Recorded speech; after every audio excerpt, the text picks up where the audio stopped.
Hello and welcome to Boardwars.eu, your bi-weekly podcast about Star Wars Imperial Assault, a miniature game by Fantasy Flight Games. I'm Stefan and with me today again is Herwig. Hi, Stefan. Did you play any games in the last 2 weeks? Yeah, finally we started our campaign of Imperial Assault. And did you also play Skirmish or didn't you play Skirmish this week? Didn't manage to squeeze in a game of Skirmish, but hopefully I can try next week the Vassal version. Yeah, I did last week, so I also uploaded a video, but more on that later. So, our topics today are again, like last time, similar like last time. First, we have a short news section. Then we'll talk about our play experience over the past 2 weeks. Then, new in this edition, we have a lore section. And then we go on to card discussion, also new, where we discuss certain campaign and skirmish cards. Then we have our community stuff, our rules clarification, the lore question of the week, and then you're free to go if you're listening to the podcast. So, let's start with the news. The first news I have is that I got the email from Amazon.de, from the German subsidiary of Amazon, that the Ally and Willem packs will be shipped somewhere between, I think, the 21st and the 25th of April. So it's still, I think, 3 weeks out until I get mine. Wow. Yeah, they start shipping them, so it still takes like 3 business days usually to arrive at my door. So I don't expect to get them until the end of April, unless my local game store gets them first, and after which I would cancel the Amazon booking and just buy them there. But we'll see how this works. So you already got yours, right? No, they are supposed to arrive tomorrow or on Monday. How much did you pay after all? Well, You bought the full first wave, right? I bought the full first wave, 2 additional dice packs, because you never can have enough dice, so I don't know what I was thinking, but yeah, I think I just love dice. I also bought 2 additional, so... And I think sadly shipping plus taxes became then expensive and made it more expensive than 20-30 euros expensive than buying it here. Yeah, because the sum of the first wave on Amazon is about 94 euros, right? Yeah. Right now, and I also bought 2 dice packs, but I bought them at my local game store because they already have them, and Amazon starts shipping the dice, I think next week or early the next week after, I don't know. Currently my order is at 94 euros plus the ones I ordered for the podcast. That's also not that cheap, actually. I think my local game store will have them sooner. Yeah. Not sooner, cheaper, of course, not sooner. I wish you have them sooner, but we'll see about that. So that's the status on the Ally and Willem packs in Europe. We are still a little bit behind from the US guys, but we'll manage, I think. So the next news item is the competitive season is now started. Actually, I think it already started at the 1st of March, from what I know, but there were not that many tournaments listed in the US, and now even tournaments in the EU start creeping up. And I dug up a link to the official list, the official tournament listing on the FFG page. Wait, I'll send you the direct link so you can also see this. And we have already listings for Europe. The listings are in Denmark, Poland, Spain, and Sweden. In Denmark, the next tournament will be held at the 3rd of May in Odense, or Odense. I don't know how to pronounce it. I'm not from Denmark, so. And the venue is the Dragon's Lair. So if you're in Denmark, and you know the Dragon's Lair, or you're near Odense, however it's called, sorry, I don't know, then you should consider going there. If you're not competing, then at least watching the games or socializing with the guys. Then we have another tournament already having a date at the 15th of May in Sweden, in Linköping, at Pleoteket at Lincoln. I don't know where this is, but if you're near Linköping, you should also drop by there. The others There are some tournaments listed in Spain and Poland and another in Sweden. They don't have an. Oh, the Sweden one, the second Sweden one already has a Has a date. date now, I yeah. looked earlier today and it didn't have a date. So the second one is in Uppsala, and it's at the end of June, at the 28th of June, at the Grand. I don't know where this is, but somewhere in Uppsala. So if you're in Uppsala at the end of June, drop by at the Grand. They'll host the Imperial Assault tournament. The others in Poland and Spain, they have no date yet, so I won't mention them here. Maybe they have a date next time, so we can mention them. And of course, I will drop the link to the list in the show notes, so you can look up the hosts and the venues for yourself and get a more complete picture about the tournament scene in Europe. The next issue I have on my news list is, yeah, I have listed the Equip Your Team article on FFG. I think this is already many weeks old, so we'll just let that slide. The dice packs are already available everywhere, I think, now, because it's in Europe too. So usually we get them last, and when they crop up here, you can get them all over the world. One dice pack is about $10 or €10. I think at least one additional dice pack makes sense, because there is an instance where you might need 3 green dice, because some of the characters in the campaign, or the weapons in the campaign, have 2 green dice to roll, and if you're focused with that character, you get another green dice, so you have 3 green dice, and in the base game you only get 2 ones, and so you'd have to note the outcome of the first roll, and then you have to reroll one, and if you have a reroll talent, then you have to reroll another one, and it's getting complicated with that. So at least one additional dice pack, if you can spare the $10 or €10, should be on your buy list. There's one small update. Since today, the expansion for Imperial Assault, Twin Shadows, and the 3 hero and villain packs are now on the upcoming page. They haven't been Really? listed. Because I looked yesterday and Yeah, they weren't they're on. listed since today. Oh. Updated on the 2nd of April 2015. That's cool. So this is just, they are still not on the boat or so. No, they're still in development, and What are the stages? Is it development still. So it's then it's shipping, then it's on the boat or so, or something like that. development, printing, shipping, and distribution, and then finally the blue light when it's supposed to be in stores. Yeah, it's still not even printed, so it's still some ways out. Let's see how fast they are with this one.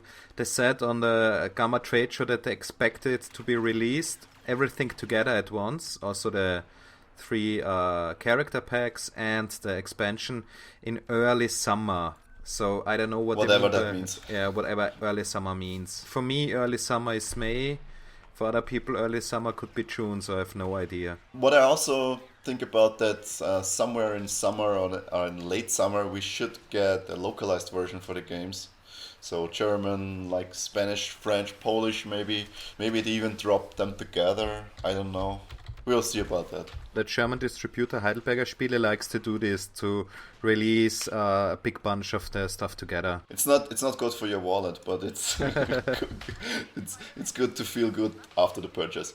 So the next issue on your news list, the Vassal plugin for Imperial Assault was updated to version 1.2, which includes all of the first wave stuff. So the tokens were already in there, because the first wave doesn't have any units or tokens or figures that weren't in the base game, but all the new command cards, all the new deployment cards, like Elite, Rebel Troopers, they are all in there. Connected to that, IA Command, like it's a community site for Imperial Assault, launched their Vassal League yesterday. I think it's yesterday, right? The second, yeah. You can still sign up to the league even though it started, and it's an open league, so you just have a roster of players, and you can challenge any player to play a game and then report the game in a specific thread on their forums, get listed, and you can win prizes, but they are not fixed now, and I don't think they said how long the league will run, but I think at least until the start of summer, or maybe midsummer, until the next expansion and the Wave 2 stuff comes out. So if you're interested in playing the game online, look at the show notes. I'll link the Vassal 1.2 forum thread on BoardGameGeek, and the IA Command forum thread for the Vassal League. So if you're interested in joining online games, you can do this. Then we'll quickly move on to our next segment, the campaign and skirmish play experiences. In the last 2 weeks, we'll start with you because you have probably the freshest memory of the campaign. I also played campaign, but only half a mission. But we'll come back to that later. So, how did your first campaign session go? Finally started with my friends from our Star Wars role-playing group. I convinced them to play Imperial Assault with me, which was not that hard. Yeah, I imagine. Yeah, we started our campaign. Sadly, in the last minute, one of my friends had urgent work thingy.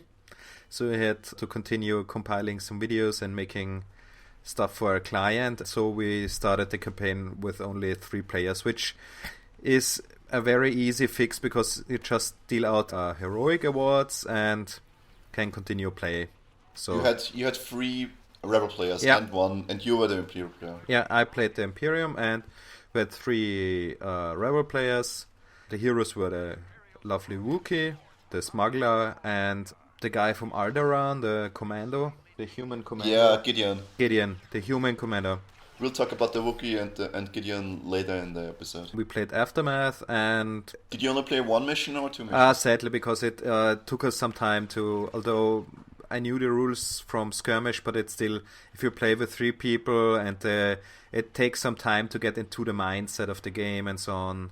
Next time, probably we'll maybe get... 1 mission, 2 missions, maybe, would be nice to finish. How long did you play? Well, we didn't really, we sat around a lot and talked about various other topics, so we really didn't have like a fixed game time, but I would say 2 or 3 hours. Oh, that seems about right, yeah. Yeah, for the first mission, but I think without the explaining and so on and a little bit more disciplined gaming attitude, because gaming is not for fun, you have to do it. Yeah. You have to accomplish something. Yeah. We could get over a mission in 2 hours, I guess. Yeah, that's I also thought that after the first few sessions, but I think it's rather optimistic right now because you'll see when I tell about my session. So you opted to only include 3 rebel heroes and dish out the heroic awards, because there's also the option that the 3 players control another rebel hero. Yeah, I think next time we'll use this variant because although 1 player gets a double activation, I think with another hero it feels a little bit more rounded, because... I played the first campaign with 3 heroes and there are some issues, but I'll talk about it later. Probably next time we do that. Hopefully next time we will manage that we all 5 have the evening available to us, so nobody drops out on short notice. So you will just include the 4th guy. Between the missions. Yeah, I think it's if you're not really complain a lot about him getting XP when he wasn't on the mission, that's the only thing you could complain about. The earned credits and the XP are the only thing that really matters. But you can, after the first mission, you can easily fix this. So it's not that big of a deal. I think one of the problems is even if you... my heroes had real problems getting all the loot, all the crates for earning extra credits. Because if you only use 3 heroes, them, even if they have the heroic abilities and the extra activation, they still have to get to these crates, and I think 4 heroes can spread out more easily and get those crates than 3 heroes. That's what I also noticed during my campaign. Sorry, one more thing before I forget my train of thought. It was not that hard for me to really put damage on them, because there are only 3 targets for me to hit, even if they all have 3 extra health. There is only one question I have: if they are flipped to the wounded side, do they get the 3 extra heroic wounds again, or yes. Okay, yes, so the it's heroic again. boost. The heroic boost applies to both sides of the hero sheets. Okay, perfect. I couldn't find this yesterday. I think it's nowhere in the rules, but I think Justin from FFG replied to a Board Game Geek thread back in January about this. So it's pretty clear. I think it makes really sense. I think it's just something they didn't really emphasize that much because they thought it's logical. So. And the other thing I think I played wrong was Aftermath is already a Threat 2 mission, right? Yes. Per every round, my threat tile would advance 2 points, right? Yeah, I overlooked that, but it's not that important in that mission. So I You didn't advance the threat dial at all? Or what? no, only per 1 point. So Oh, you couldn't spawn anything then. I was really slow at spawning, and after the game, I thought, interesting. I thought that spawning always seemed to work much faster in the games I watched and so on, and the stuff I read about the rules. And then I realized, but still, it was a close game. So It was still a close game? yeah, I was very close on having all 3 heroes on the wounded side, and also they just managed to destroy the last terminal in the last round, more or less with the last activation. Yeah, I had a similar experience when I started my first campaign. What choice did you make for after the door opens at the end of the round? There's a choice to make. What did you choose? So spoilers here for anybody Yeah, who's listening. yeah. So We assume that everyone who listened to the podcast yeah, already has an idea of Aftermath. and how if there are some how Rebel it's players structured. out there, just put now your fingers in your ears and Just don't listen. No, it's not that big of a deal. Because No, if it's you play just, it multiple times, you yeah. get all the choices. So what did you do? I went for fortifying the terminals, and yeah, But that's the very boring. I know. choice. I don't know if I would take this choice again, but I think that's really what made it impossible for them to finally put enough blast damage on the terminals, because 7 health, I was lucky enough to have still some stormtroopers around, so I could put them adjacent to the terminal, so it got extra blocks. It has 2 blocks instead of 1 if Exactly. another Imperial unit is adjacent to the terminal. Already rolling against 2 blocks, then I used subversive tactics to cancel out That's the searches. the searches, That's which really can be bad, yeah. really annoying for the hero players. I know. And also, it's the same rule we always forget to use in Descent, that you can use the searches or crits, how they're called in Descent, like the little thunder symbol, to get back endurance or stamina, like 1 point. We also forgot this, but I also forgot to activate Show of Force for the first few missions. So it did. You will notice that maybe you also made some other mistakes that will drag down your performance. So I think even if players make mistakes during the first mission, it's still managed to be pretty balanced. Yeah, I think it's the first mission, and so, of course, in every round you play with people, somebody's complaining that this is totally imbalanced and this is now totally overpowered. I know. Which is, I think, the typical discussion you have in any game nowadays. Yeah, but from my experience, the missions, if both sides play to the full of their abilities, it's pretty balanced. Mainly you notice that some missions are easier for one faction and one or the other. So overall it's pretty balanced. Yeah, but I think a lot of the small changes really factor into it, because my heroes weren't able to get a lot of money during this mission, so they were only able to afford like 1 equipment item. How much did they get? Don't they get 200 for winning each? No, 100. In the first mission, only 100. That's bad. Yeah, that's not so enough. 350, I think. I will read it up again if it was. If Wrong. I maybe gave them award them additional credits. Yeah, maybe they get some more money, but and I think like in Descent, getting good equipment or not really makes a big difference playing along the campaign, because having the better weapon, doing more damage, really factors in over the length of a mission. Yeah, but the first tier of upgrades the rebels can buy, some of them sound good, but they really aren't. And most of them probably are sold back at a loss. You get only half the credits back you actually paid for them.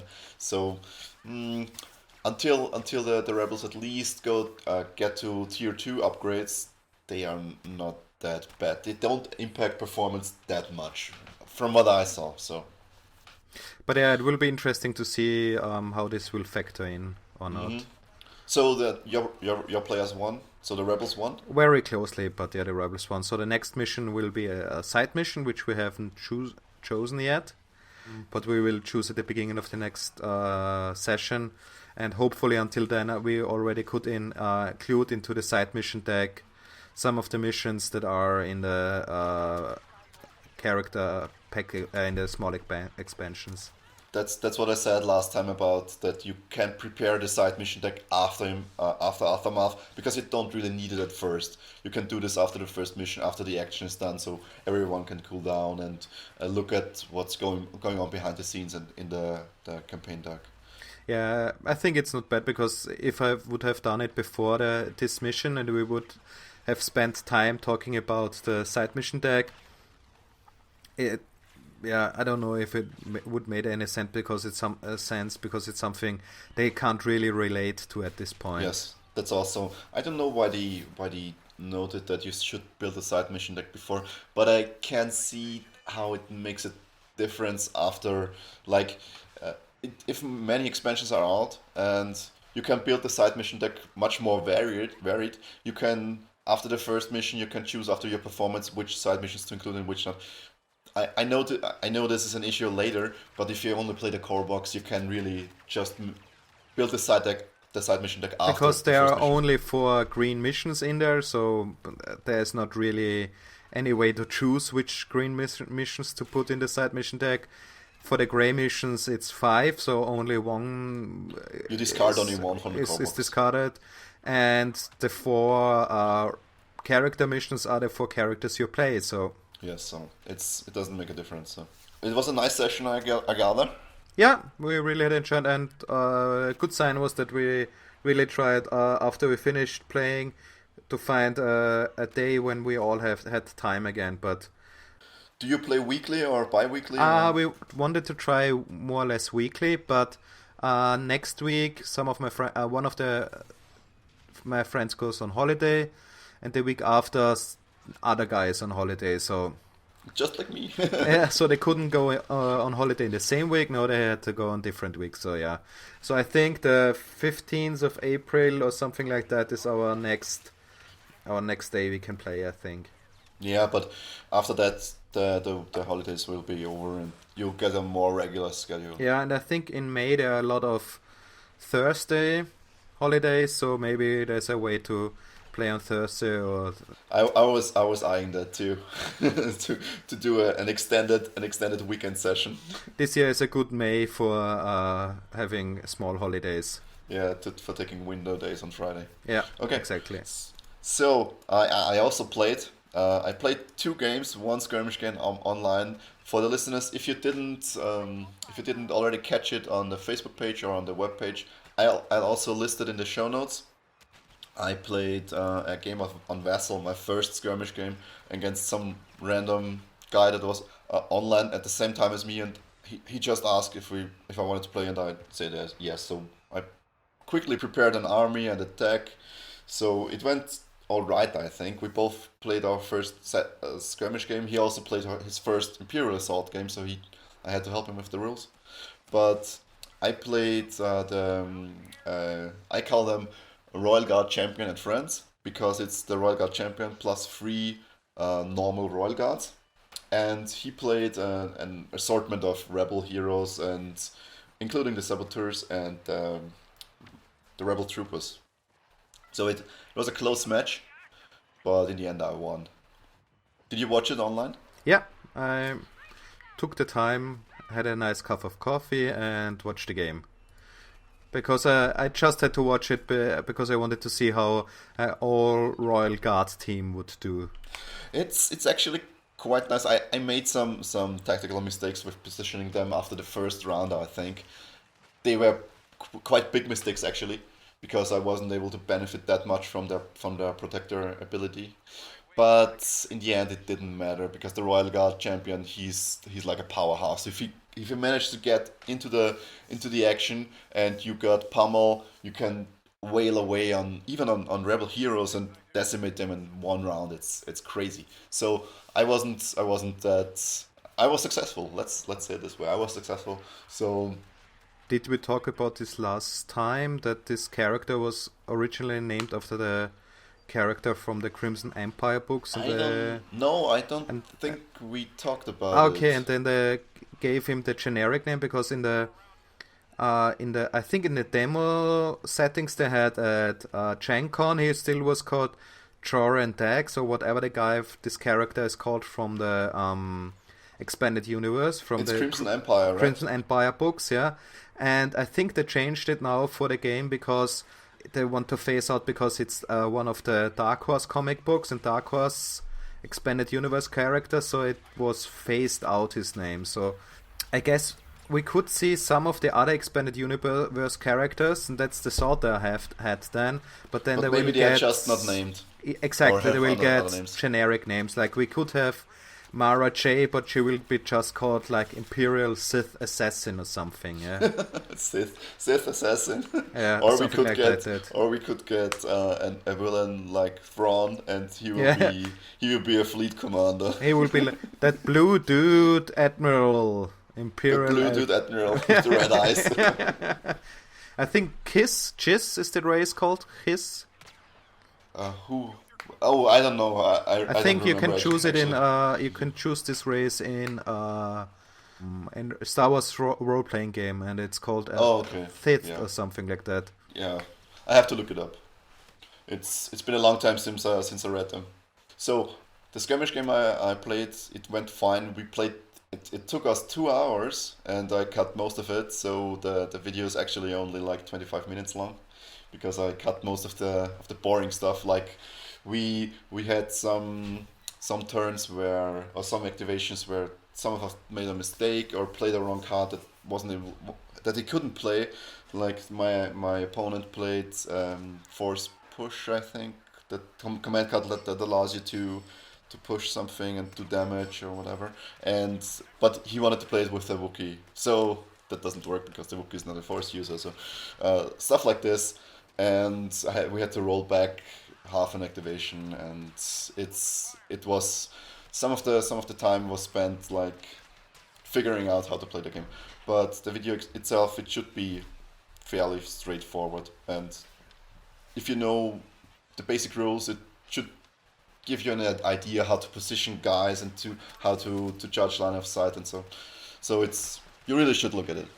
So after this, I didn't continue my spree on Vassal because I didn't have time, because Pillars of Eternity launched and I was sunk deep into that. But since my campaign group was meeting, when did we meet? On Tuesday, so 2 days ago, and we were playing that. I also played a campaign game, but we didn't actually manage to finish even one mission. We played, what did we play? Imperial Hospitality. It's the third, it's one of the two third campaign missions, the story missions, and it's about, what's it about?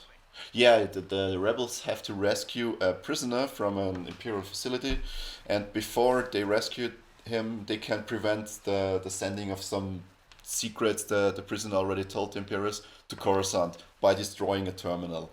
So they have to decide, do we want to rescue the prisoner first and skip the terminal and just take the hit, or do we try to destroy the terminal, maybe even get one guy wounded in the attempt, or even withdrawn, and then rescue the guy.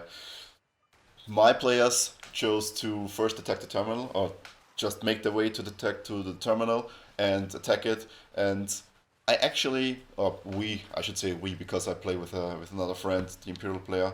We actually managed to completely kill. It's not kill, it's withdraw. Withdraw one of the heroes, but the others are not wounded right now. So we broke the session after 4 rounds, which took us. When did we meet?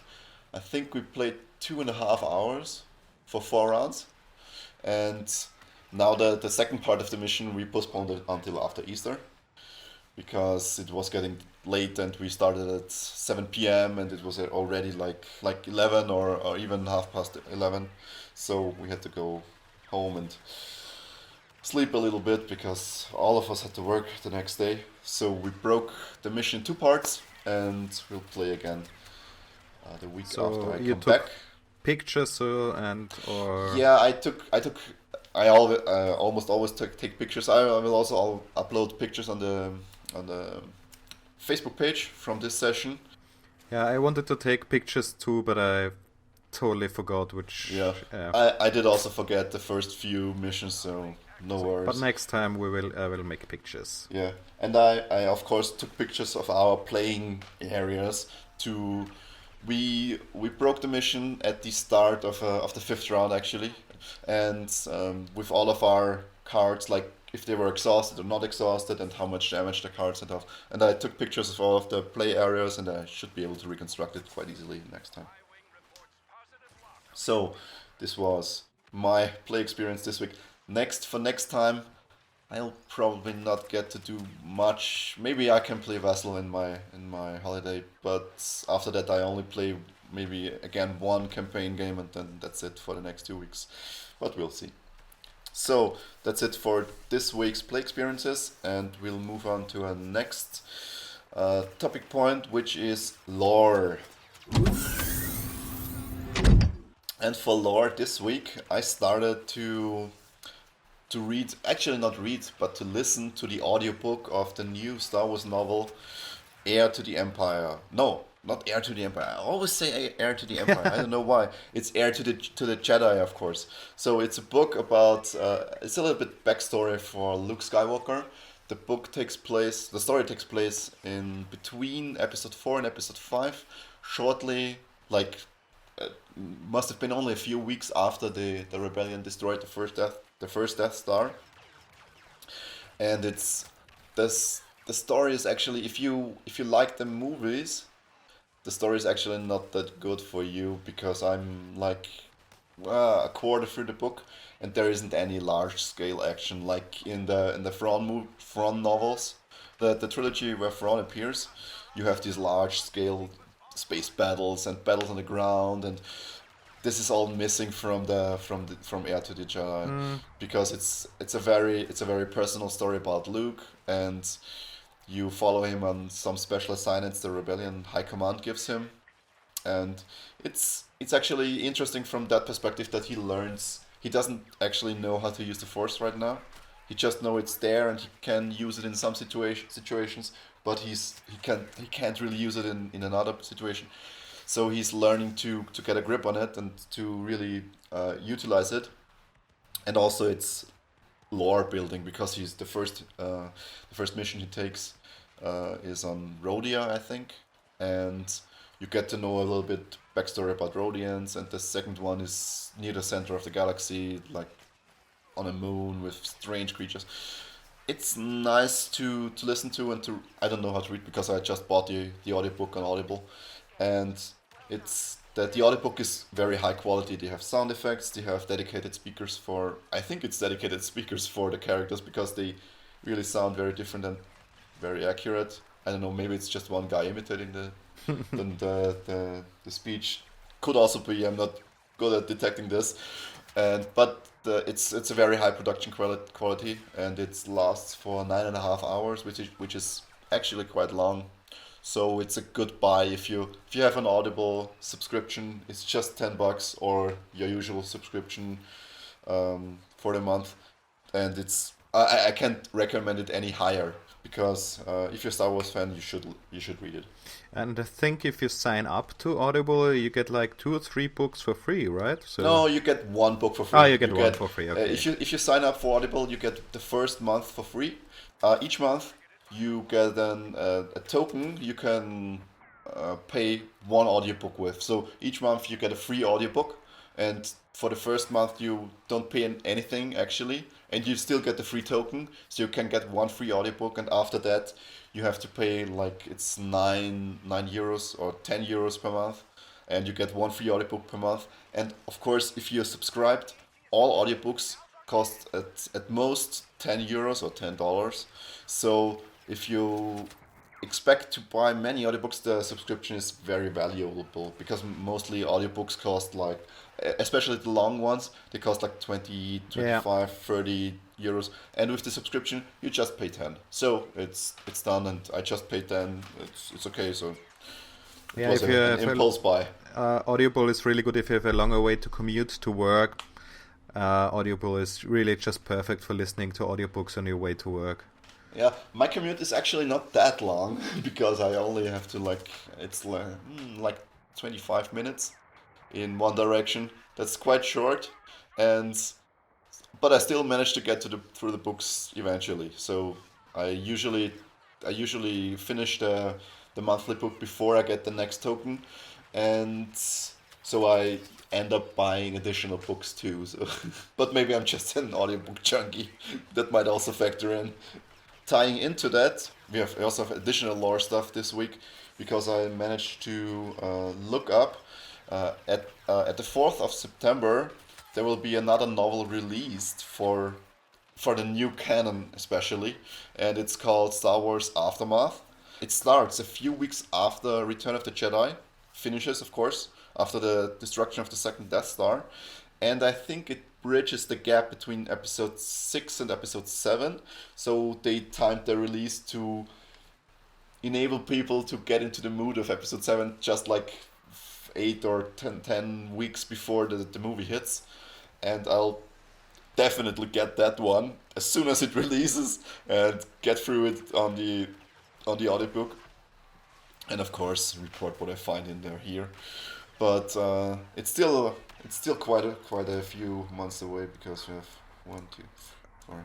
How many Still like books? 5 months. How many away. So. books are planned to be released this year? I No, think I I only heard. know of two ones. Okay, I think I heard That's of but about that's 6 or 8 novels yeah, or that's something. that's true. That's true. But the books, the actual books, are just two ones. The rest are comics. Okay, Four okay. comics. Also, I don't know if I linked it last time. I will link this week in the show notes a YouTube channel called Star Wars Minutes, which releases three episodes a week of like an episode is like 1.5 minutes or 2 3 minutes long, and it talks about specific characters from the lore or upcoming releases, and it's a very good channel to stay informed about Star Wars stuff. So we'll link it in the video description. And he also did a recent a video about what was announced during March, and it included Aftermath, of course, which is the second novel this year because Heir of the Jedi was released earlier, and the four comics that are scheduled to be released in the summer, I think, before Aftermath even. So I have to look it up. I'll put the link to the channel and to the March recap video in the show notes, so you can also look at this. But of course, Aftermath releases on the 4th of September. I advise all people interested in Star Wars to get it, and that's it for lore this week, I think. Yes. And we'll go on to our next topic, which is card discussion. For card discussion this week, we have I will try to split it into two parts each week. One part is for the campaign, one part is for the skirmish, so everyone who's playing gets a little bit out of it. And for the campaign this week, we will take a look at Gideon Argus, the commander type rebel hero, Garkan, the Wookiee rebel hero, and Military Might, the one of the three Imperial class decks. So let's start with Gideon Argus. I have his hero sheet here. He's a special character in that sense because he doesn't actually is a damage. He isn't a damage dealer, but he also doesn't soak up that much damage. What he's good at, he can direct his allies to certain places, and he's like battlefield control or crowd control because his first ability you get straight from the hero sheet is command, which is a special action for 2 strain. Choose another friendly figure within 3 spaces. That figure may interrupt to either perform 1 move or 1 attack. So right off the bat, you can enable allies that already are in the like melee era allies that are in surrounded with enemies and already use the activation. You can enable them to get another attack on the enemies adjacent to them. So this is a really good ability, and it we'll see later, it has a very good upgrade later on. So The second ability he has from his hero sheet, he's losing that on the wounded side, but normally he doesn't get wounded that easily, is Disabling Shot. While attacking with a ranged weapon, you gain Surge Stun. So if you roll a Surge icon, you can always use that with Gideon to deliver a stun. This is... I played against Gideon as Imperial player in my first campaign, and this stun ability didn't actually come into play that often because mainly other heroes are attacking. Because if he's on the battlefield, he tries to position himself to maximize his command ability, and he has to give up one of his activations to use command, and so he moves and use command, so there isn't much abilities left for him to attack actually. So the Disabling Shot, it's kind of a niche application, but yeah. So his first weapon he gets from straight out of the box is a Holdout Blaster. It attacks with a blue and a yellow die, so it has really low damage, and has Surge Pierce 2, which helps it because the yellow die, if you don't know, yellow die is rolling the die with the most surges, and the blue die is the one with the most range. But both of them are ranked as lowest and second to lowest on damage, so you can perfectly roll them without any damage on them, which is a shame actually. I've seen But with the Pierce 2, I've seen it helps out. Yeah, I've seen this moment. So one of your guys rolled 0 damage. Yeah, just It's- range it's really- and surges. Yeah. It's really bad. It's really bad. But like I said, he shouldn't actually do that much attacking. He should direct his allies like to the mission objectives, and maybe into the enemies, so they can start hacking away with two of their actions. So he's I would say he's a support character. So let's take a quick look at his ability. He's also, of course, his health is 10, his endurance is 5, which is good for a support character because he needs to strain often to use his abilities. And he has a speed of 4, and he has a black defense die, which is a liability because with 10 health and just a black defense die, he's really vulnerable. He's the only 10 health guy with just a black die and not a white die, which can actually completely evade an attack. So he's very, very squishy. For his ability deck, we have the first 2 abilities he has for 1 XP is military efficiency and Called Shot. Military efficiency, I don't think one of my guys ever used this or even bought this. It reads, exhaust this card while attacking to convert 1 damage to 1 surge result. This strikes me as very... It's the wrong hero for this because he doesn't actually attack. So, and even if he attacks, usually it doesn't have weapons that actually do that much damage. So you need the damage to actually. You really pierce through need the something. defense. He only carries a blaster rifle, so he can only get 1 modification on the blaster, or he. The first part of military efficiency is not that good, and the second part reads, exhaust that card while defending to convert 1 block result to 1 surge cancel result, which is also not that good, because I mean he's rolling a black die, which usually rolls high on blocks and low on surge cancels, but really canceling a surge from an enemy, I wouldn't take this card. It's 1 XP, but it's not that good. The second 1 XP card is Call Shot, which is much better. Exhaust this card while you or a friendly figure is attacking. If the target is within your line of sight, apply +1 surge to the attack results. This is especially very good because you can give 1 surge result to an ally, which might even take more advantage out of it than you can. So for your first ability, you should use Call Shot. Really, there's no discussion here.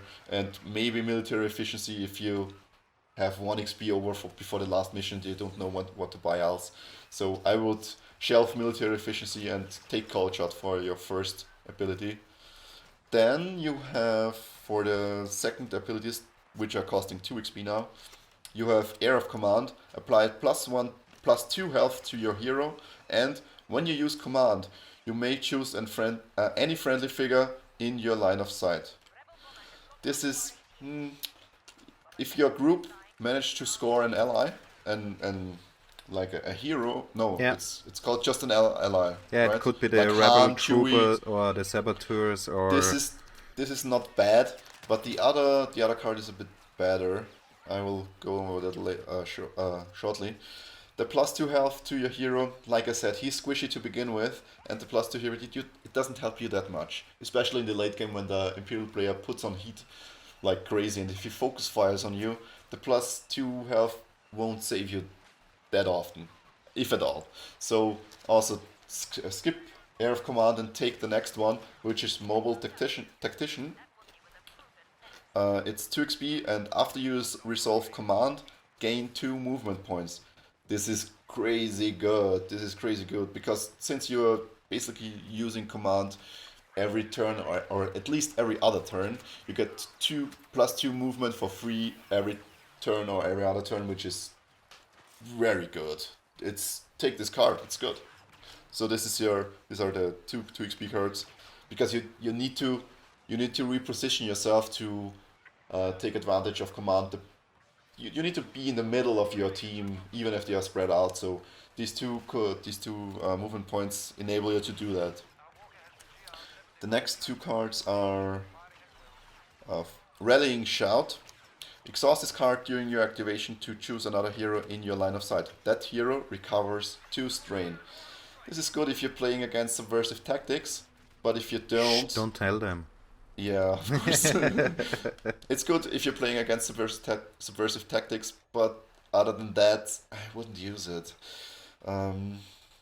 Because you can't use it on yourself, and it's still... No, I wouldn't use it. It's free XP for a very, very niche card. Don't take this. It's funny because with Gideon, most of his XP level stuff is either a good card or a bad card, or a card that's very, very focused in one direction. But the other heroes mostly have cards that are good overall. For him, like Rallying Shout, I wouldn't take it. The next free XP card is For the Cause. It costs 1 strain and exhausts this card when another friendly figure within 3 spaces declares an attack. That figure becomes focused. I don't know. It's better than Rallying Shout, but it's still not that good. I would actually save the XP for both of the 4 XP cards. You will see why shortly. So you could make use of this, especially if you have like Diara in your team, which can remove defense die from an enemy. So if you remove a defense die from an enemy and then attack with plus a green die from the focused, it might tip the scales in your favor, but other than that, it's not that good of a card. So now we come to the 2. I think they are the best abilities heroes have in the game in the core box, really. So the first one for 4 XP is Master Stroke. Exhaust this card after you resolve command. You may perform an additional command without using an action or suffering the strain cost. This is crazy good. Oh, that's This is really good. Yeah. Take this card. I'd say take one XP card, take 1 2 XP card, and then save up for at least this or the other 4 XP card. You will see why. And because it basically gives you 1 free action per turn. Each turn you take command, of course, and this is 1 action you get for free, for completely free. This is really good. So the next one is Hammer and Anvil. This is also really good. It's a special action for 2 strain. Choose another friendly figure. You and that figure may each perform an attack targeting the same figure. I think they forgot to say enemy figure, but since you can only attack enemy figures, it's alright. The target figure chooses the order in which these attacks resolve. This is important for the next sentence. During the second attack, remove all dice from the target's defense pool. So this is also crazy good. You can drop Vader, you can drop an ATST in 1 round with this, because You take another hero that's dealing high damage, and you use Ham and Anvil and say we both attack the same target, like a beefy target, and the target can choose which of the attacks is undefended, and always the second one is undefended. Most of the time it will choose you, so it will choose the Gideon player to be the second attack, but that doesn't actually matter because it's also another free action. Because with the action you pay, you still get to do an attack, and the other ally you choose also gets to do an attack. These cards give you two additional actions per round if you space it that way. It's great. So in this way, in the late game, Gideon Argus is a powerhouse. It was crazy what he can do. So Gideon Argus, he's a very good support character, and my advice for skilling him would be to get one of the 1 XP cards, one of the 2 XP cards, and then save for the 4 XP cards because they are just too good to pass on. Yeah, I really hope my fourth player will pick him or the Jedi, because at this time I hope the Rebel team doesn't become like a all shooty and combat team. So it would be cool to have like some support character class in it. You say that now, but after you get destroyed by Gideon, you'll think otherwise. I saw what he can do. It's really impressive. He can with his help you can drop a whole room of Imperials in one round without any trouble. It's because the additional actions he gives out, you can focus the actions on one enemy. You can distribute it through all enemies. It's you get very flexible with that, and flexibility is a thing you really need in the last missions. So don't actually hope to take Gideon because he's really good in the late game. Yeah, let's see. So the next hero we will review today is Garkan, the Fierce Warrior. Of course, he's a Wookiee, and he has the first ability he has on his hero sheet is Charge. It's a special action for 2 strain. Move a number of spaces up to your speed. Then you may perform an attack with a melee weapon. So this ability, most players actually play this wrong at first, because move a number of spaces up to your speed is actually counting spaces, so you can move through enemies and move through difficult terrain without paying additional movement points. Oh, okay, that's good to know. Okay. You can also use this to get to some mission objectives faster, because if something is blocking you, you can move through it without any trouble. You don't actually need to attack then. You're just standing next to the objective. So this has much utility. It's a bit costly with 2 strain, because Garkan has only 4 endurance, but it's a very good ability overall. And with its dual possibility, you can use it to get into melee range, and you can also use it to get out of melee range and to get 2 objectives. It's really good. So his second ability, which he loses after you turn over the sheet, is Rage. After an attack targeting you is resolved, you suffer 3 or more. If you've suffered 3 or more damage, you become focused. This is good, especially later on when you upgraded your health. I don't know, or especially good if you play with 3 or 2 rebel heroes, because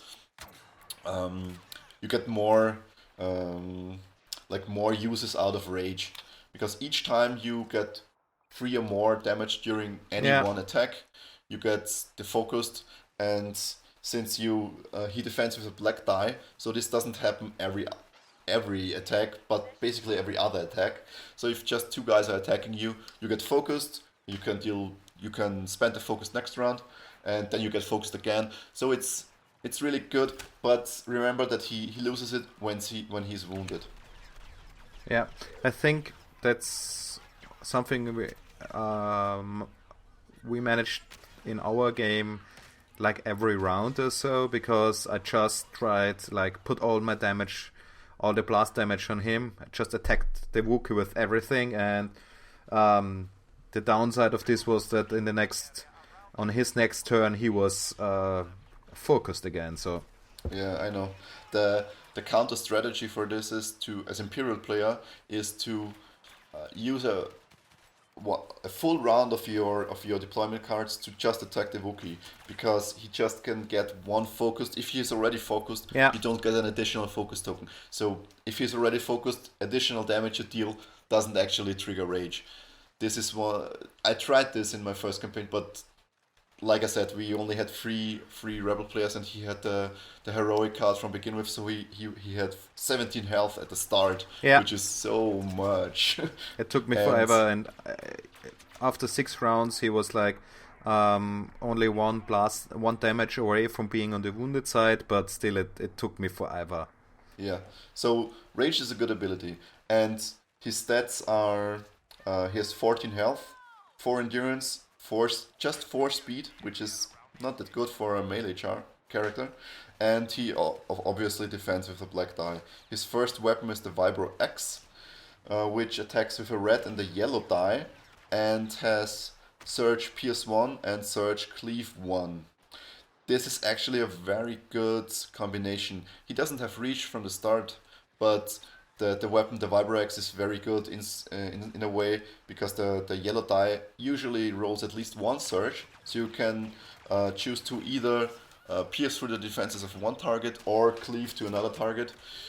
This is very good against stormtroopers. I found out. Or But you can have get to be another careful weapon. not to forget that cleave doesn't give the second target any of the condition damage. So if the Yeah, of weapon course. has stun or something, he only gets the blast damage, not any conditions. Yeah, that's one. I don't think we played it wrong actually. But if you play against characters that can either cleave or blast, only the first target of of the actual attack gets the condition triggered by any surge ability or any other abilities. The targets of the cleave or blast stuff, it's not an actual attack, because you can't defend against this damage. So the the conditions don't carry over. There is one exception to this, and this is with Fan Cygnus, the rebel. Is it the rebel warrior or whatever he's called, which we'll discuss either next episode or the episode after. He has an experience point card that lets him actually dish out abilities. I think it's bleed or stun to all blast targets. This is very deadly, but we'll get to that later. So the Wookiee class cards are the first one. The first ones with for 1 XP are Wookiee Loyalty. Exhaust this card while you or an adjacent friendly figure is defending to apply +1 block to the defense results. This is actually very good even from the start, because since you're standing in the front, you can shield another frontline character or just use it to shield yourself. And shield yourself is very good because you're defending with a black die. You can't evade completely, especially if you get attacked by an E-web or something other that deals high damage. Wookiee Loyalty can save your skin. The second 1 XP card is Wookiee Fortitude. It's once drained to exhaust this card during your activation to either recover 2 damage or discard one of your conditions. This is also very good, because with this, the Imperial player can't reliably put conditions on you. So he has to make stick either bleed and stun, or risk that you just exhaust Wookiee Fortitude and go about your business. So both of these are very good to take, even if you plan to take other abilities later on. So the 2 XP cards are Staggering Blow. It's once drained to exhaust this card after you resolve an attack. If the target suffered 3 or more damage, it becomes stunned. Yeah, that's.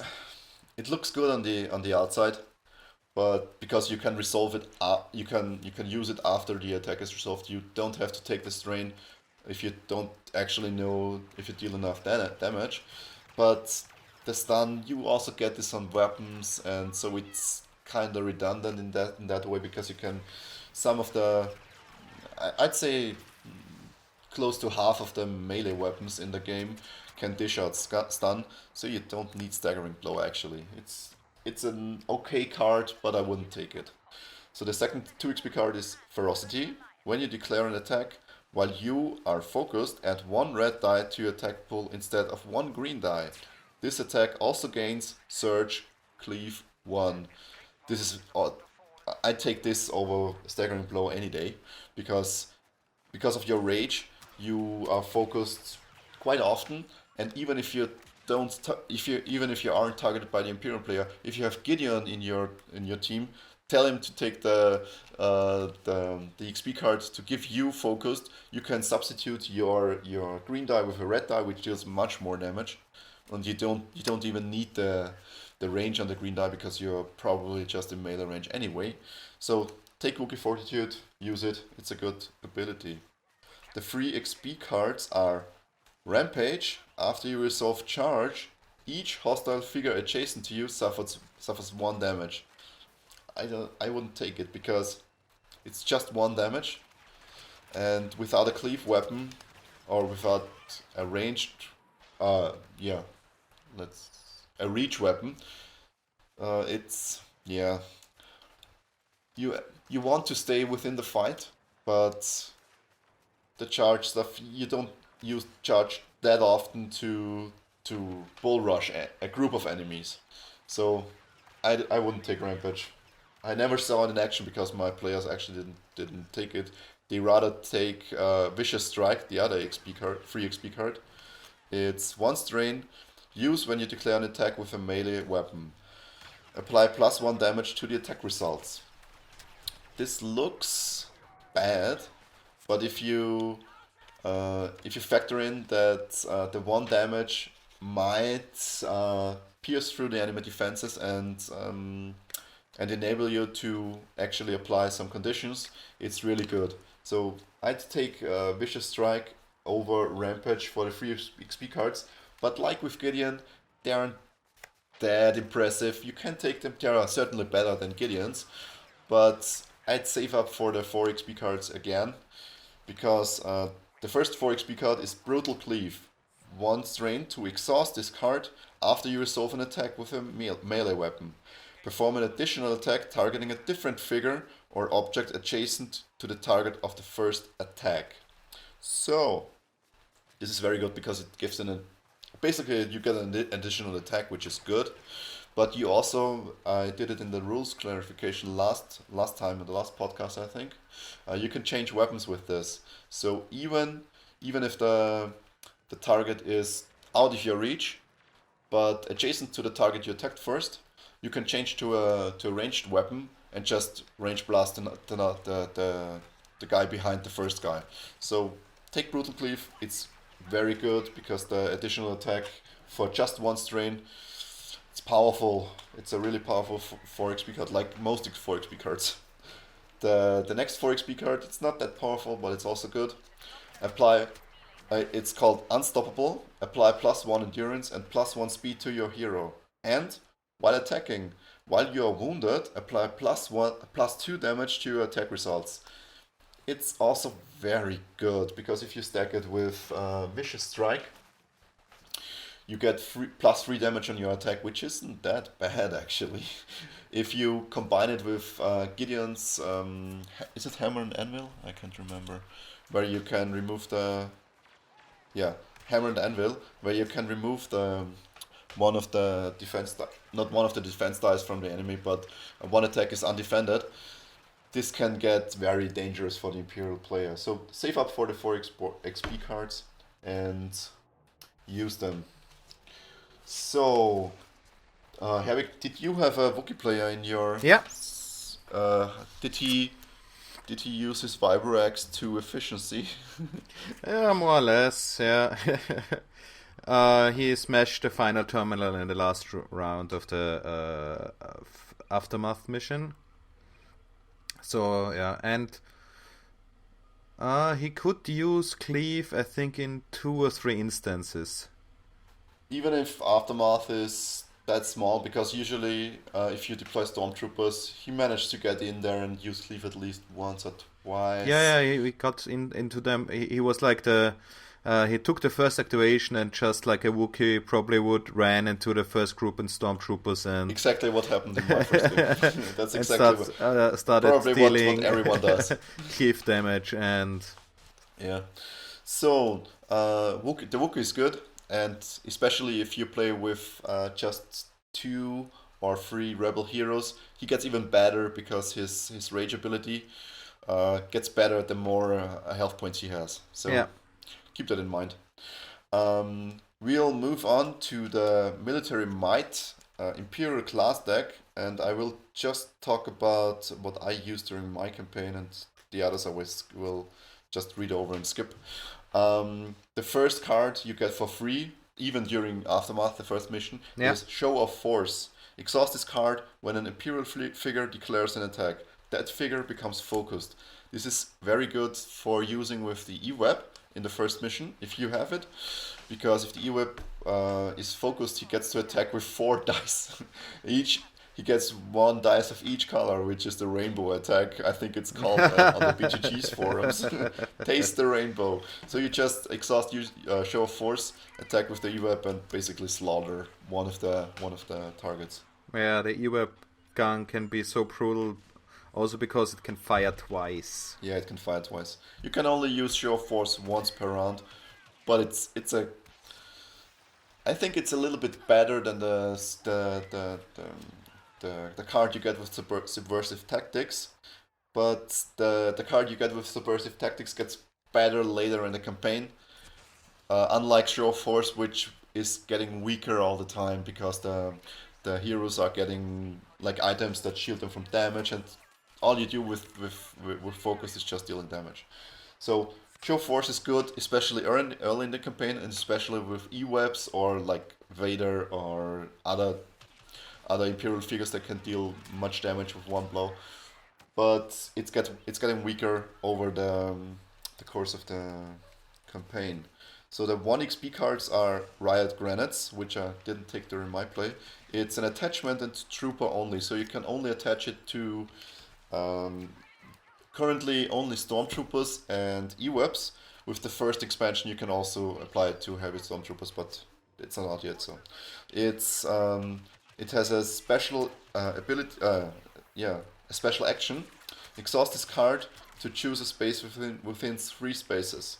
Each figure or adjacent to that space tests sight. Each figure who fails suffers 1 strain.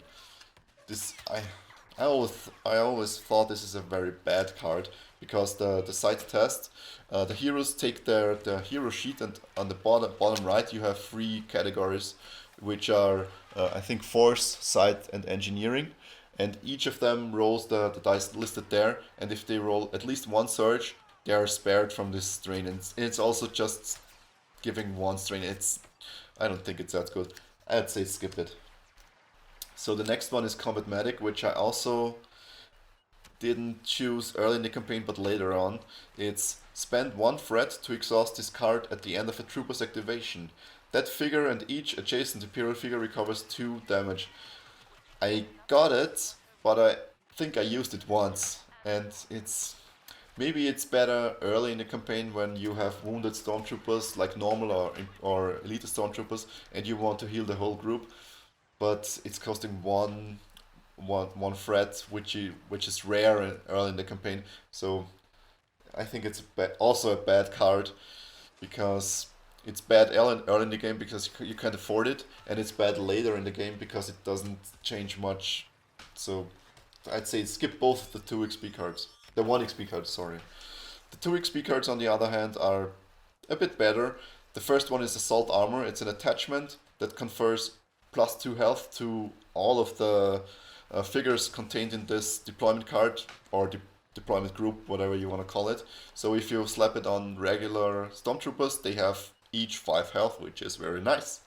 And also it enables you to exhaust this card while defending to reroll 1 black die.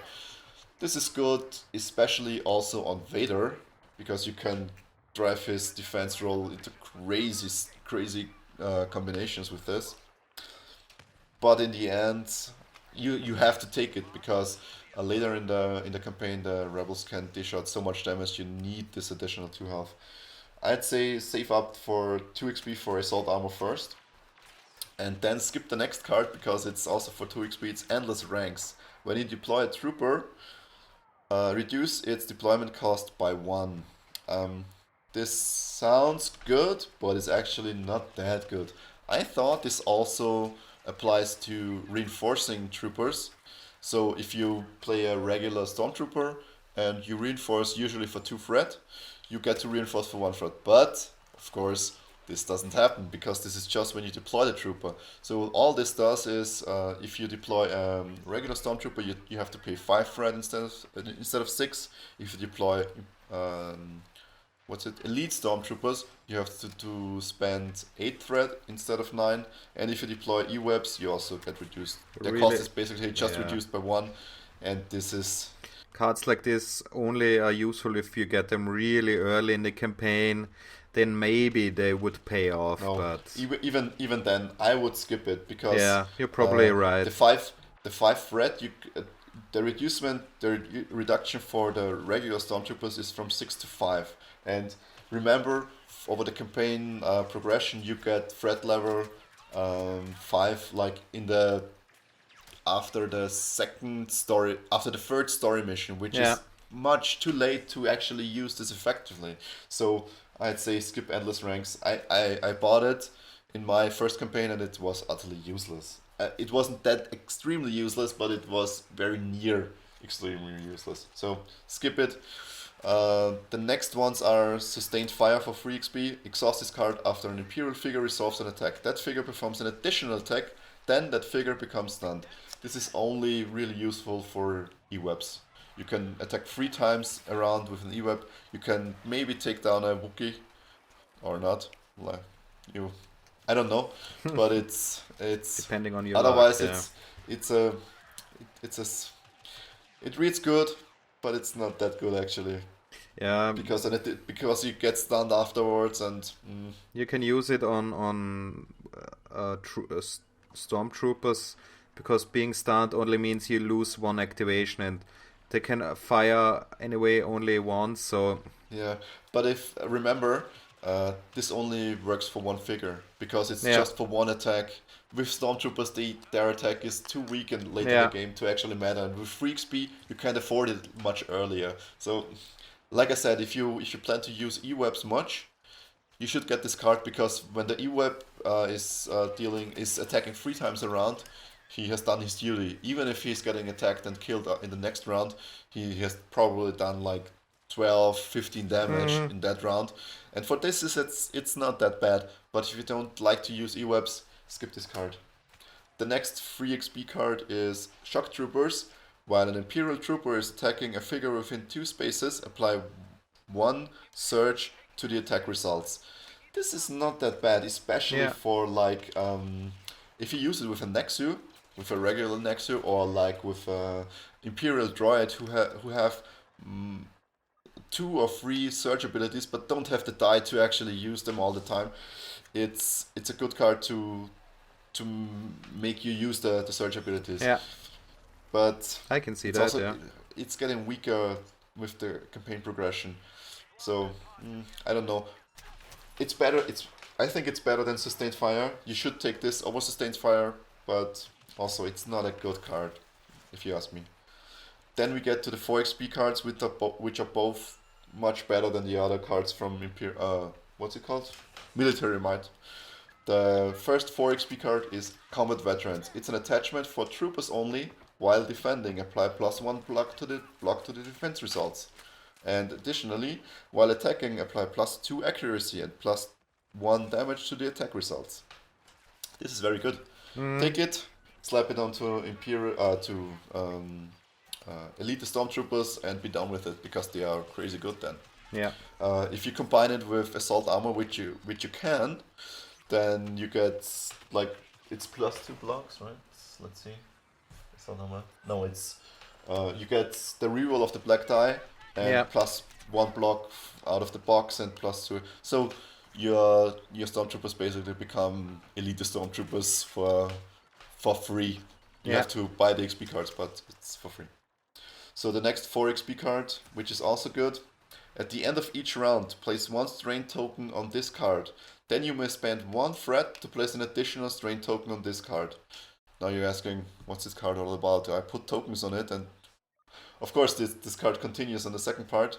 When an Imperial figure declares an attack, you may discard one strain token from this card to apply +1 damage to the attack result. Limit once per attack. So it's basically you can boost your attacks, your attack damage each round. And I didn't actually use this card, but I think it can be good if you play with units that deal less damage but have many surge Search results. abilities, yeah. Yeah, so you can trigger them. I didn't actually use it. I can see it being good, but Combat Veterans is for sure the better card. So Yeah. if you spend 4 XP, I'd say take Combat Veterans first. That's it for Should Military we Might. should we explain how attachment works with a class Yeah, of card? course, attachments. Attachments for the Imperial player work like if you deploy a unit on the field, you can just place an attachment card on the deployment card of this unit, and all of the effects the attachment gives are applied to all of the figures of this deployment card.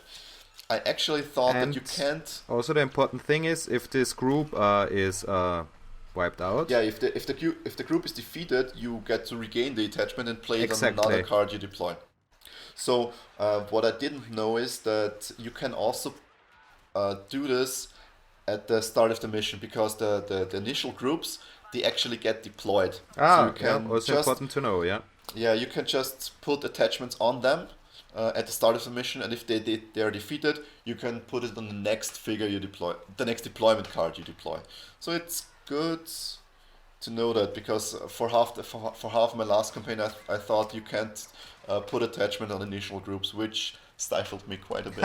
Yeah, I can imagine. But these are these typical errors you make in your first campaign. Yeah, my first campaign was horrible. I don't even want to talk about it.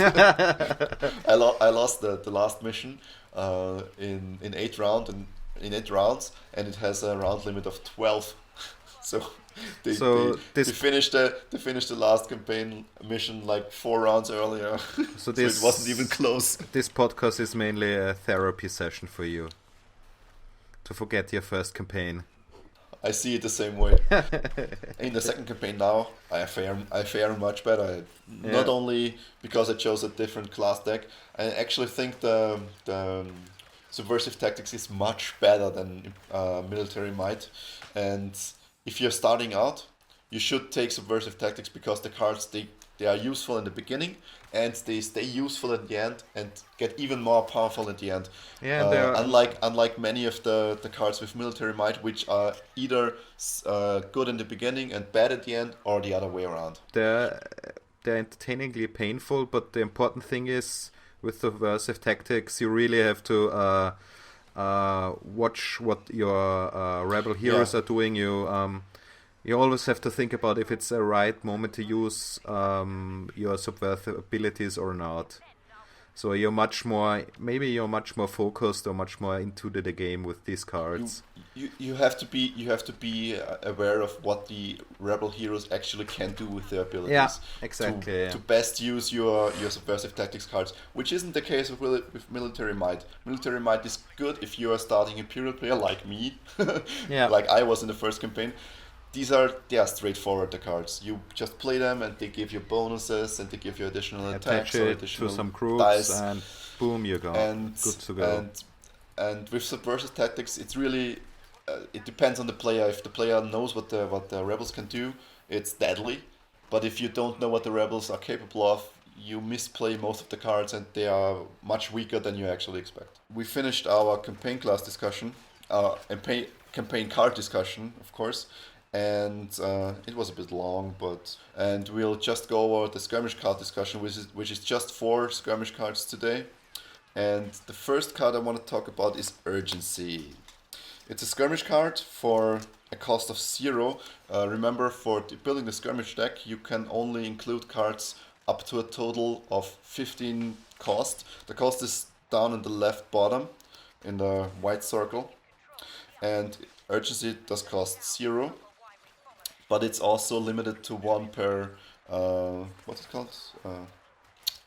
Command deck, yeah. It's 1 per command deck. So, Urgency.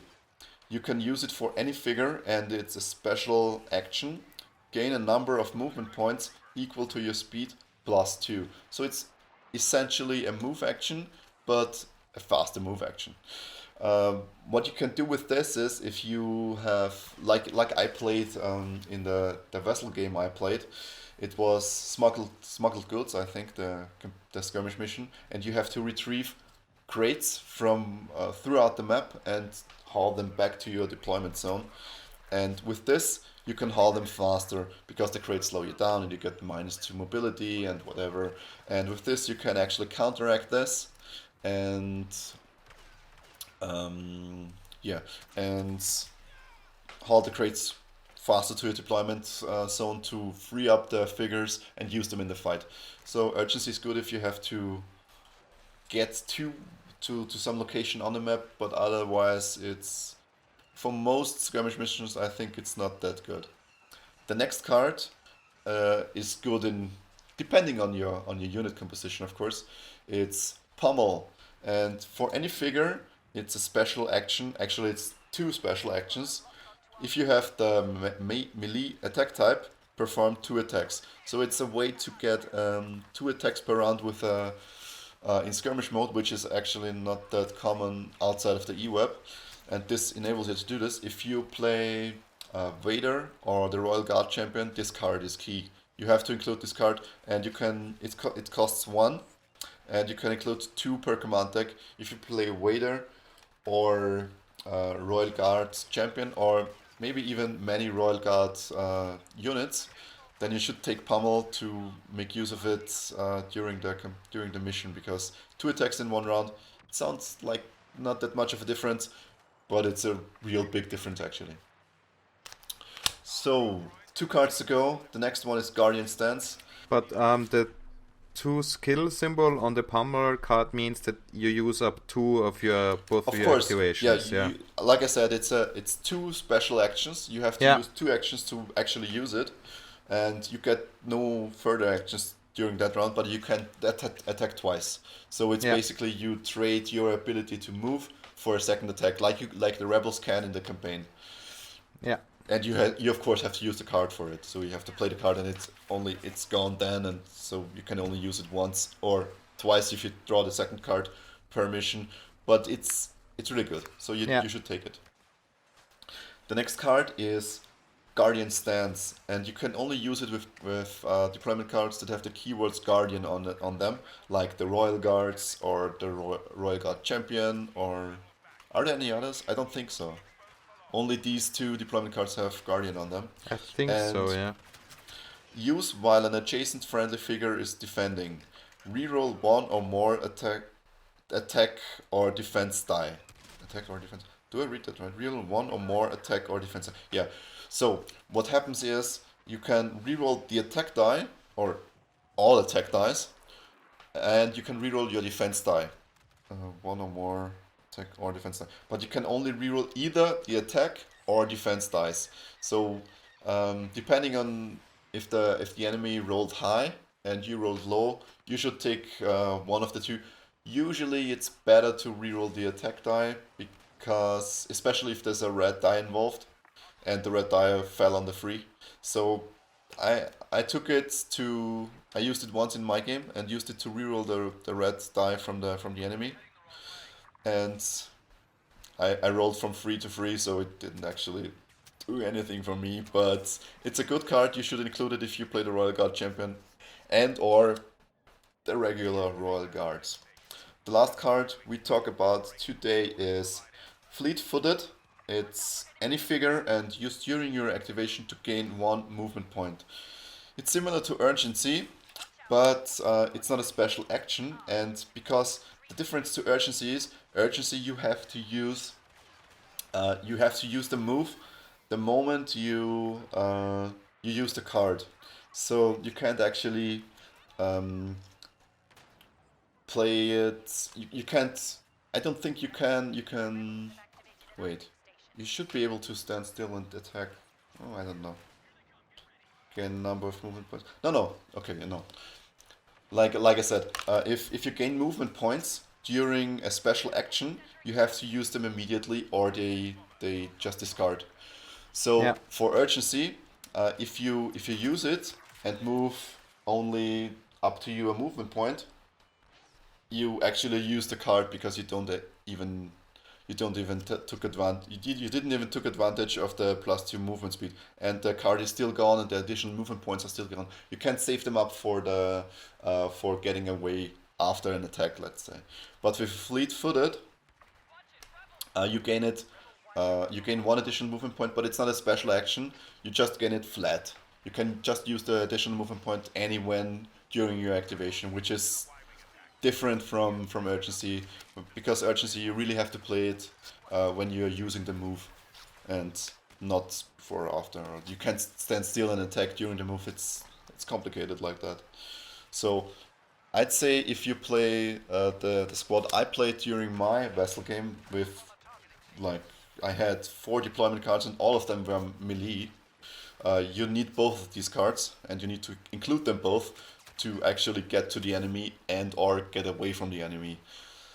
This mobility you really desperately need with melee characters, and you should include it.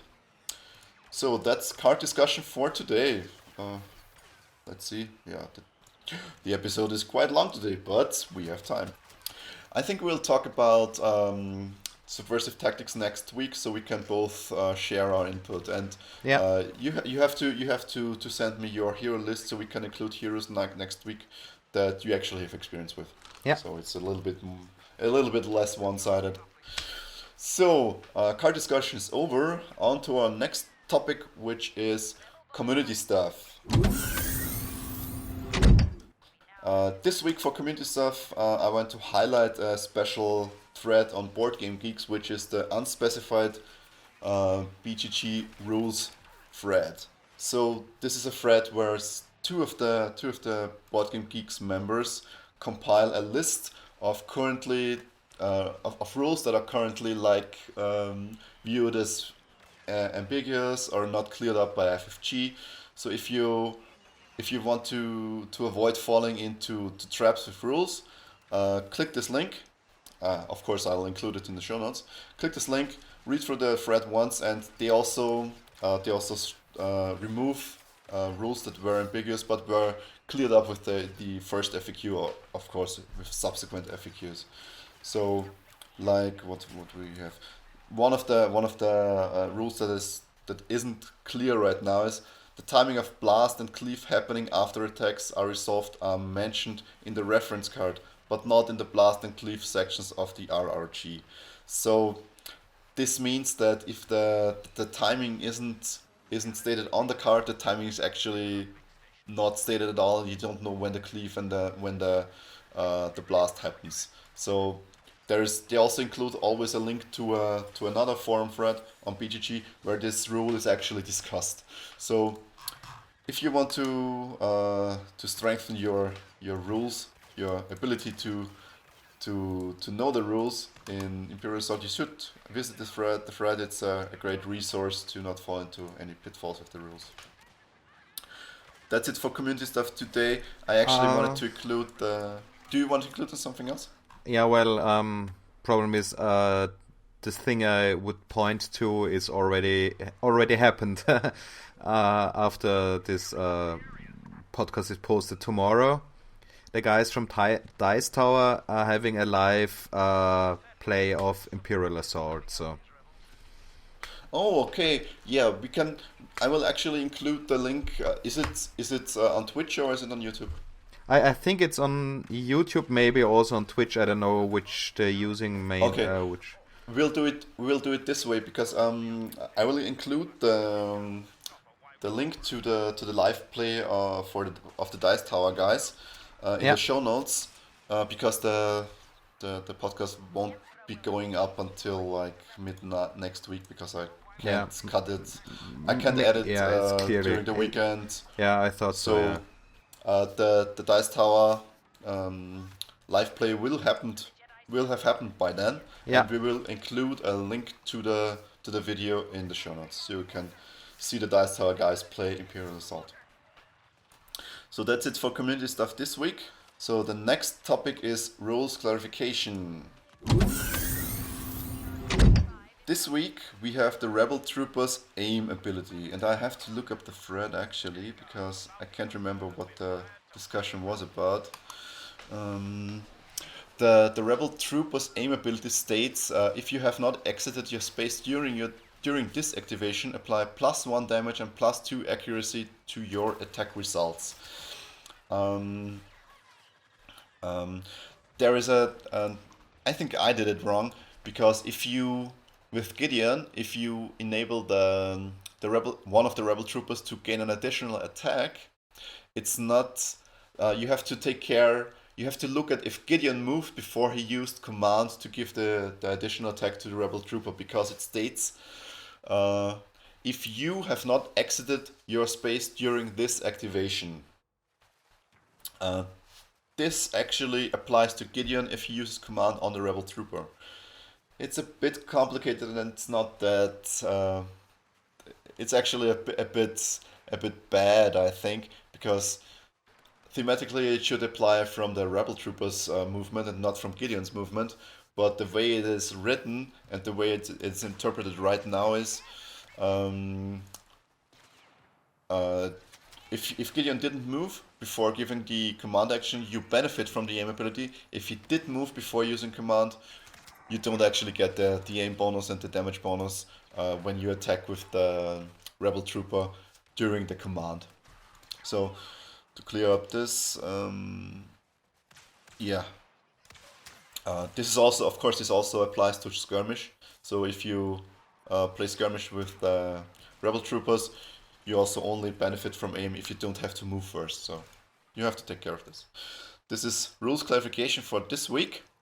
And on to our next topic, which is lore question of the week. So last week we asked, what did you ask last week? I can't remember. Oh, of course, we asked the ship, Leia's ship in episode 4. Did you know the answer right off the bat, or That's did you the have 24. to? Did you know it, or did you have to look it up? No, I know it, but only because I know it from the X-Wing game. So Oh, okay. Yeah, that's of course it's a ship you can buy with the X-Wing game. and it was in the original sketches by Ralph McQuarrie. It was the first design for the Millennium Falcon, actually. Oh, that's And interesting. then they switched them, so it was if you buy in the comic book, which came out last year by Dark Horse, where they used the McQuarrie concepts and the first version, the first draft of the script. Yeah, there you see still like the 24 as the Millennium Falcon. Also, Han Solo is still a lizard, so Yeah, I noticed. it's pretty I funny. saw And I saw a concept drawing of him as a yeah, lizard. It's funny to look at. and all the stormtroopers have lightsabers, and yeah, it's very very different. And look, it feels more like a glorified Flash Gordon episode or a Flash Gordon movie than And Star the Wars, yeah. way Star Wars felt in the first movie. Yeah, Yeah. So the answer to last week's question, of course, was tentative 5. No, 4, of course. 24. 24.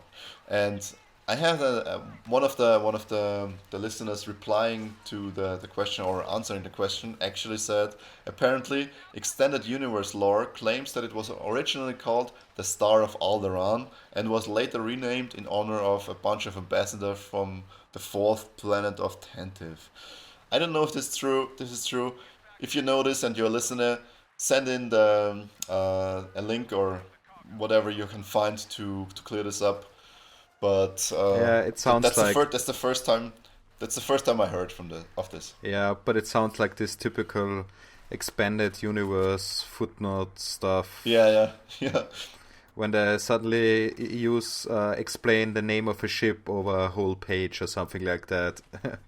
Okay, so we had 4 right answers this week, which are Ash, Mark, James, and Chris, and we actually had 1 wrong answer, and this was Sam.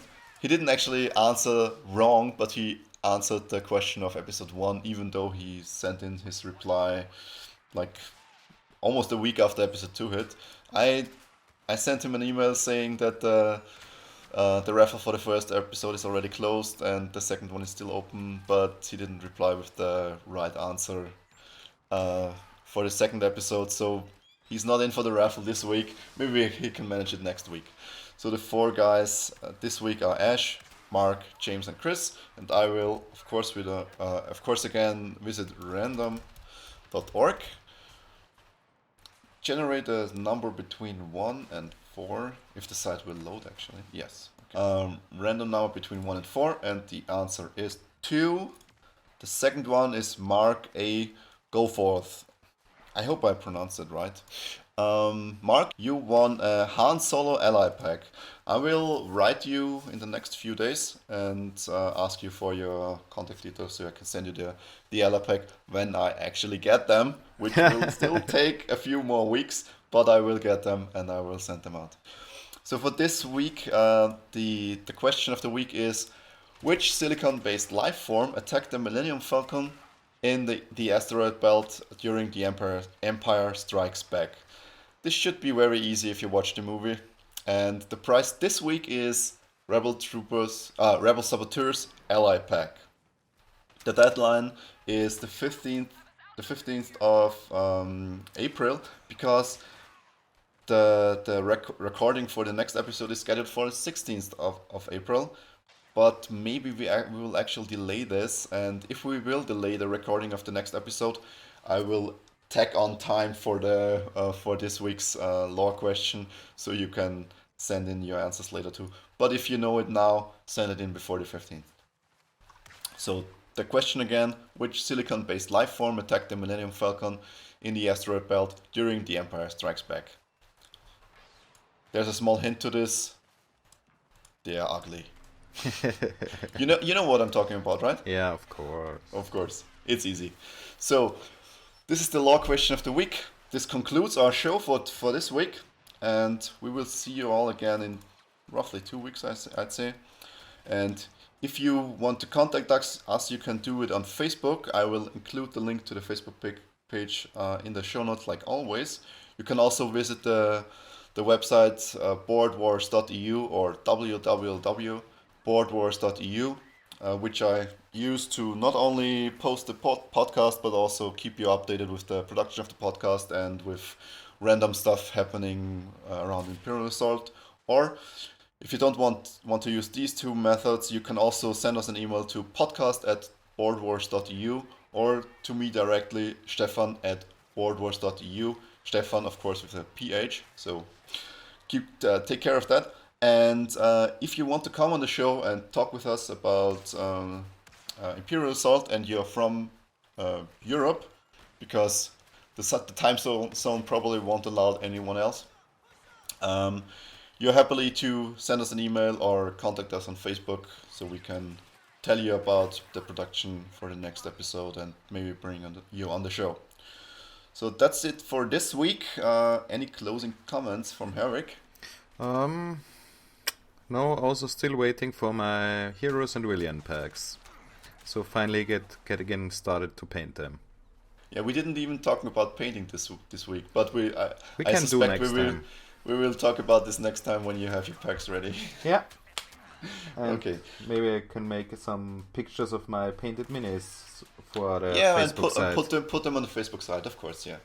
So that's it for this week, and we will see you about next time in about 2 weeks. Bye, guys. Bye.